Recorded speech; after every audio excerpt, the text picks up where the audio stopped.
Her story was featured in the Gleaner's Flair. Deborah Williams was diagnosed with breast cancer. She removed the lump, but chose a different route to continue her fight against breast cancer. Deborah is here to tell us why she took the road less traveled.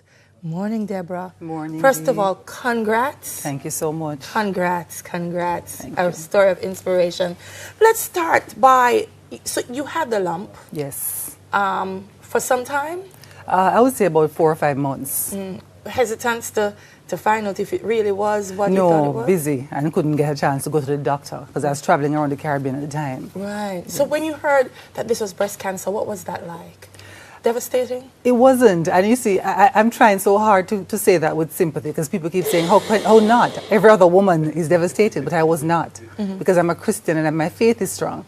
So I wasn't devastated, I just knew what to do to reverse it because I had friends who have had cancer, persons who are surviving, those who have died from it, so I knew what to do. All right, so let's talk about this road less traveled. First of all, what's important is that before taking the road, you did the research. Yes. And I want to make that clear to the viewers because Right. I don't want people to listen and then say, oh, I'm going to do it without fully understanding what it is. Exactly. You did research and you determined what? I determined that cancer is almost like a virus, and it comes on you because your immune system has been breached. And so what you have to do is to reverse the damage that you have done to your body. And so having done the research, met women who have done the natural way, I decided that I'm going to do this also. All right. Now, your doctors said, Deborah, that's absolutely not the way.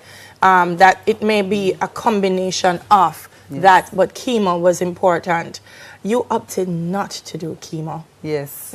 My doctor was angry. If I was a doctor, I would have He been was too. mad. Yes. How difficult was making that decision and sticking to it? It was an easy decision for me, and the main reason is my best friend came down with cancer in 2006. And when he was diagnosed with cancer, I started researching cancer. And I saw him do the chemo and it didn't work, and then he decided to go the natural route. Now he has multiple myeloma, and normally within 2 years you're dead. And this is now 2012, I'm diagnosed, right? I saw my friend go through cancer, and I didn't change my lifestyle. We all saw him, we were there, we saw him do the green juice, and we saw him change his lifestyle. We did nothing. Because you felt I don't have it, so I don't need to change what I'm doing. Exactly. That's a false sense of security that we all have. Right. You have it, but I'm okay. So when I'm diagnosed in 2012 and I'm faced now with something that my friend has gone through, I said, I'm going to go and do what he did. Plus, I also had a book called Ministry of Healing by Helen G. White. I read the book, and the book was very clear. There are 8 steps to reverse any disease in the body, whether it's cancer, arthritis, diabetes. 8 steps. And it's called New Start. That's the acronym. Nutrition, exercise, water, sunshine, temperance, air, rest, and trust in God. It's the 8 free physicians that we've been given by God, and I went on that path. It's so totally natural because the air is a natural gift. That's why we have to preserve it, people. Yes. Water, exercise, and so on. It's interesting because we're talking about now in terms of dealing with cancer, but what I'm getting from you is you're also suggesting it's preventative. Exactly. That rather than wait until you get there, Exactly. start building up the immune system. You throw away the microwave, flour, everything in the house. Meat went. No, meat went. went. Yeah. Microwave went. White flour went. White sugar went. Everything in a tin went through the door. And I went to Coronation Market. Yes. And I started just shopping at Coronation Market. And my entire diet changed. And as the diet changed, the first thing, I lost 30 pounds. That's the first thing. I lost weight. Then my skin and my hair, and I was amazed. And so now I started teaching other women to do this too. Deborah, I'm hearing you, but it's not easy. It's not First easy. of all, I find the vegan diet to be absolutely tasteless. I'm sure there are ways to make it. But how do you get away from monotony? That's the first thing on a diet like this. You know, people say to me, oh, but this is boring. And I'm saying, but hold on, how come you eat chicken 4 times a week? I have different seasoning on it. So you know, the season the bean same Your way. curry today. Curry the bean today, and beans chew the bean next week. We have gungo peas, we have black eyed peas, we have split peas, we have lintel, we have callaloo stew, we have pap choy. Hello, we have stew peas without the pork. Hello, we have coconut milk to spice it up. We have all that it takes to make it extremely attractive and very palatable if we know how to do it right. And none of these are tin things as well. No, it's all natural. All natural. Yeah, we don't do the tin story. No. And so you've done, you have a website? I have a website. So persons who want to share your story or to get recipe ideas? Recipes are all there. Articles about health and wellness is all there. And that came out simply, my website is a business website. And when I was diagnosed with cancer, and I went on a radio station and I did an interview. And about 5 minutes after I came off the radio, my phone rang for 3 weeks. 3 weeks straight, with Jamaicans calling me about cancer or diabetes or obesity. And so I say, you know something, let me load up these things on the website. You're going to need to get 5 phones now after you finish on Smile Jamaica. Yes. I can tell you that. So, how long were you on it before you went back to be checked to make sure? Because that's also important, viewers. You have to know that Deborah didn't just stay home and say, I'm going to go vegan and I'm going to be okay. She went back to make sure that she was.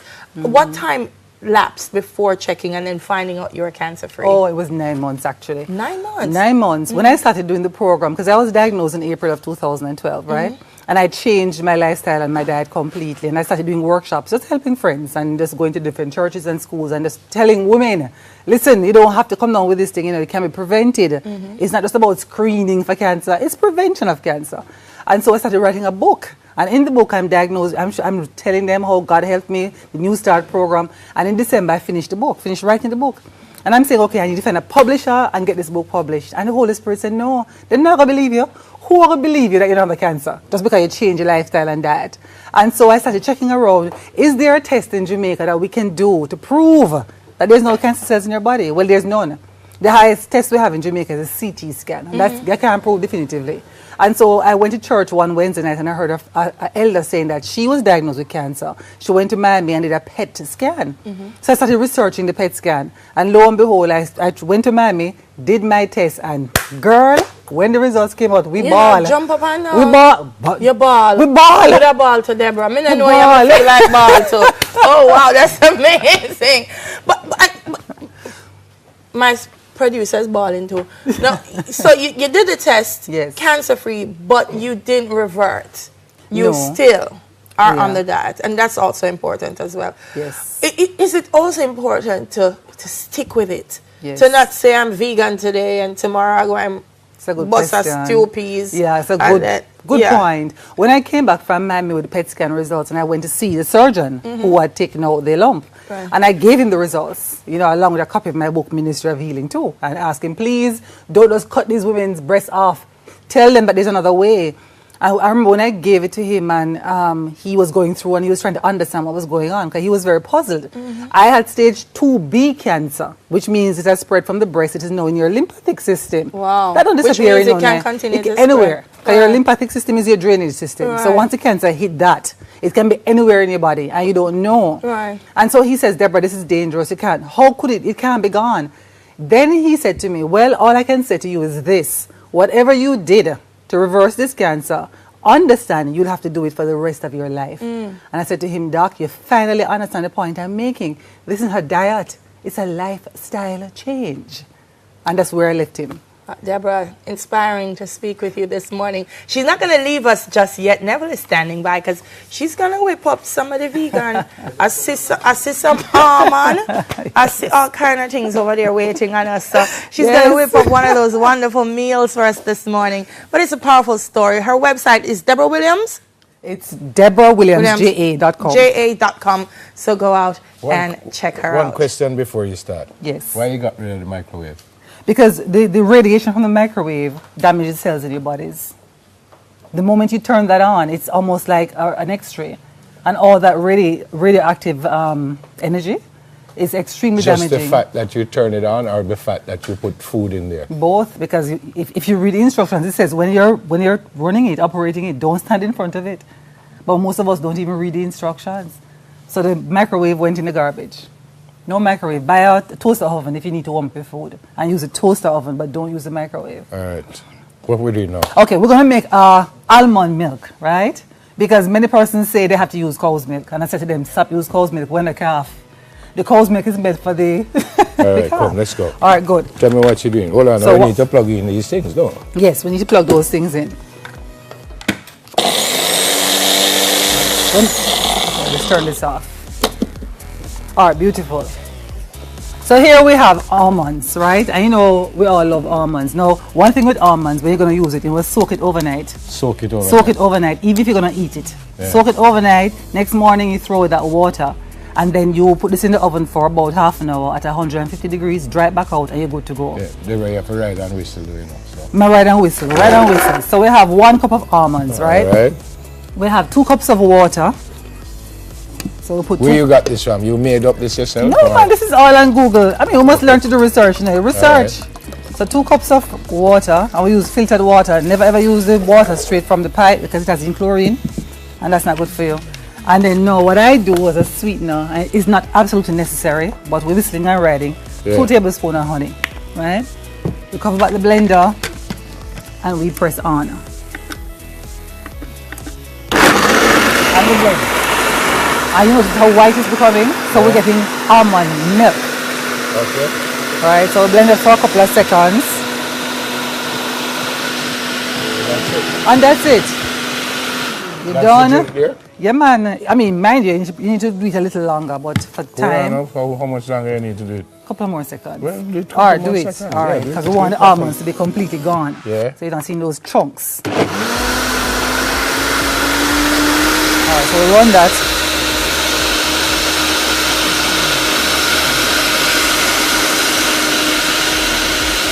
All right. Now, can you get this strainer for me, please? What about banana and stuff? You can add stuff like that? Yes. So what we're going to do is okay, normally at home I don't strain it, but just for the sake of those who don't want the pulp, you just strain it off. All right. Now I want you to taste it. Yeah, you taste it. You could have You even make more instead, you know. You're going to get some more, no Do worry. you want to carry to or something? Check that first. So that is a plain milk, right? What's the name of it? That's almond milk. What's the name of it? What are you drinking? No, what's the name of the drink Yes. overall? Deborah's Almond milk. concoction. Just almond milk. Now here's what we do. Deborah's concoction. We're taking 2 things at once. So we have the milk, right, for the children. Now we're not throwing away the residue, right, because we're using the almonds. So what we do, I'm using my hand, but you just take 2 bananas, right? 1. Because we're using our Jamaican fruits. We always use our Jamaican Hold on now. fruits. So this is a different drink This from... is this is now a smoothie. So this is a complete meal now. So let's say you're coming to work and you're busy. You grab 2 bananas, you grab the almond. Can you pass the knife for me, please? I can pass the knife. Thank for you sure. so much. You are grab a very pawpaw, right? You open up your pawpaw. You know, what's the seed? Pat, can I have the spoon, please? You can have the spoon. Thank you very much. Let's take the seeds out. And by the way, pawpaw seeds are very good for getting rid of parasites and worms Then why are you taking it out then? because it's bitter. But you take a teaspoonful like this and you just take it. Yeah. Yes, don't And throw it it's away. bitter? It's bitter, but it's so good for your body. It get rid of parasites and it gets rid of all of those nasty And worms. again, you knew this how? On the website, I just researched. Okay. Now, having done that, we add now a tablespoon of pumpkin seed. And my gentlemen who are watching, guys, log on to your pumpkin seed. It's extremely good for prostate. So that's like 2 tablespoons of pumpkin seed, right?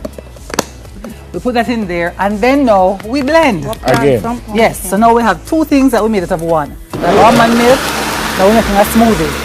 This one not going straight, you're going to drink it straight. It's a complete meal. All right. Now, All right, your glass. we have to run now. So again, All we can right. Google all of this. You can Google all of Then this. come, no, we don't have to go that All right. fast. Okay. Deborah, man. Deborah, look like you want to carry home this, you know. Now I want you to drink all of that. I must drink all of All this. of it. That's your breakfast. She's a cancer survivor. Her name is Deborah Williams. Thank you so much for coming. Great Oh, story. thank you so and thanks for much. sharing all of this with us. Thank you. Fantastic story. God bless. Thank you. On the other side of the break, we change lanes a bit, folks. The church and gay marriage. Cheers. We soon come.